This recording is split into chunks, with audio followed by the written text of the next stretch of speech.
Hello friends, তোমাদের জন্য আজকে আমি নিয়ে এসেছি এগ চিকেন চাউমিন রেসিপি।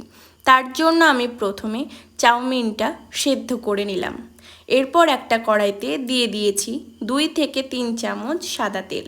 তেলটা গরম হলে পাতিলেবু দিয়ে ম্যারিনেট করে রাখা ছোট ছোট চিকেনের পিসগুলো আমি লবণ এবং গোলমরিচ গুঁড়ো দিয়ে ভেজে নিয়ে তুলে নেব।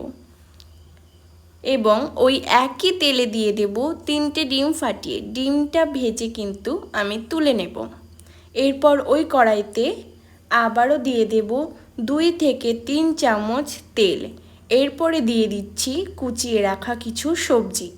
প্রথমেই দিয়ে দেব কুচিয়ে রাখা পেঁয়াজ, কাঁচা লঙ্কা, গাজর আর অল্প কিছুটা বিট কুচি। সবজিগুলো হালকা ভাজা করে নিয়ে দিয়ে দেব স্বাদ অনুসার লবণ, গোলমরিচের গুঁড়ো আর ম্যাগি মশলা। আর সবার শেষে দিয়ে দিচ্ছি ক্যাপসিকাম কুচি। তারপরে দিয়ে দেব সেদ্ধ করে রাখা চাউমিন, ভেজে রাখা ডিম এবং ভেজে রাখা চিকেন আর 1 টেবিল চামচ সয়া সস।